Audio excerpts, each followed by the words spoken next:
Are they heroes or vigilantes? It's a question at least one Valley agency is still trying to answer after seeing these two men behind some widely seen internet videos. The men say their goal is to expose sexual predators in our neighborhoods. And tonight we're taking a closer look at why experts call this risky business. Here's ABC 15's Nicole Valdez.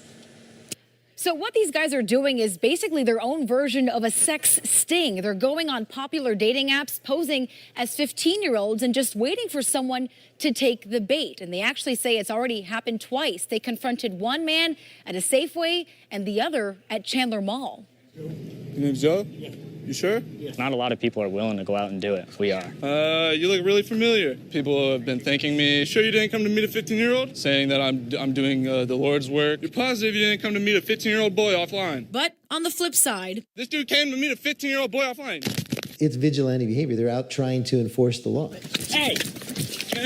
They're putting themselves at risk, in danger, and they're also putting the public in danger. Behind the camera in each of these videos, Carrick Bryant and his roommate Kyle Layton confronting and exposing men they call predators. Hey.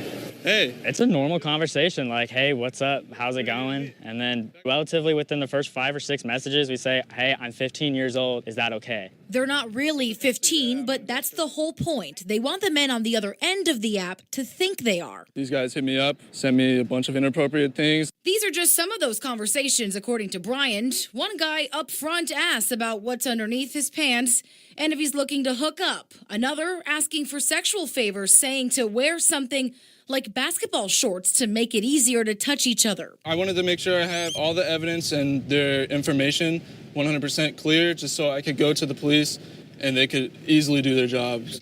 Now, even police will tell you nothing about what they're doing is illegal. There's no law against catfishing or recording someone in a public place, but there's still two big problems. It's dangerous, and there's really no guarantee these videos will lead to anything more. First and foremost, we have to determine if there was a crime, in fact, committed. But police say it's actually tougher to do that when civilians are the ones claiming to have gathered the evidence. We have to backtrack now. And prove not only that it's all legit, but that there's enough to prosecute. If somebody provides you with some credible information, you should at least take a look at it. Attorney Anthony Ramirez also works as a prosecutor and thinks it's actually in the best interest of law enforcement to take these videos seriously. There are other stories similar to this one that have taken place in other parts of the country, such as California, where people are actually being prosecuted for this behavior. And after some digging, we found hundreds of groups dedicated to doing the same thing across the globe. My name's Callum, I'm from it. It's down to the people who've got the balls to do it, just to put it plainly. I will run for you all the way, sir.